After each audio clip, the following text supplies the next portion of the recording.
Hey, welcome back, Chili Preppers. Today I am here with the plant from the Soil Wars test that impressed me the most. This was the Pro Mix soil, and even though it wasn't the tallest plant and it didn't produce the most, it came in second in those aspects. It was much bushier and the fruits were much larger and healthier. So I think it earned its place in getting overwintered in my grow tents in the garage. If you haven't overwintered a pepper plant before, stick around. I'm going to show you from my point of view. You're going to be able to see what it looks like to do it on your own. So the very first thing that we have to do is go through and get all the fruits off of the plant.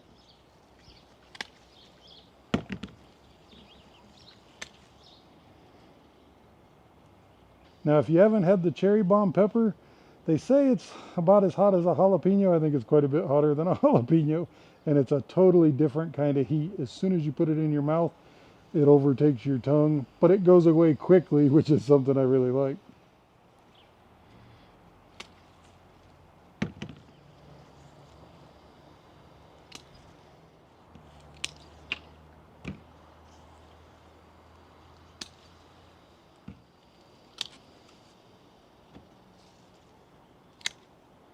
And you even want to take the green ones.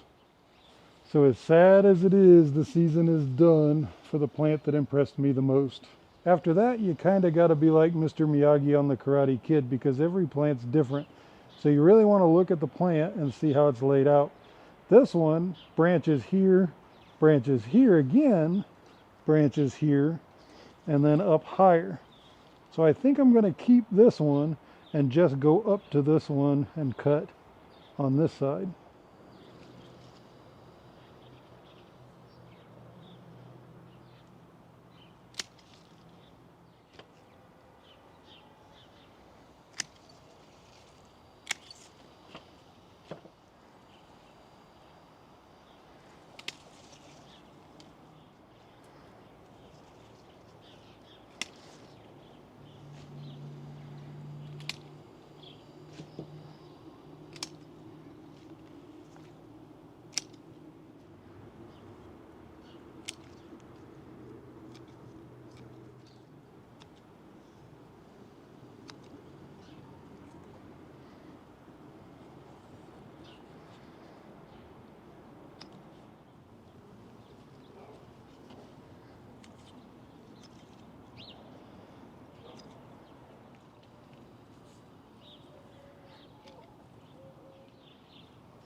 I do leave some of these little small leaves in there and let the plant decide what it wants to do once we put it to sleep. Some people just put them in a south facing window, but this one is going to go in my grow tent.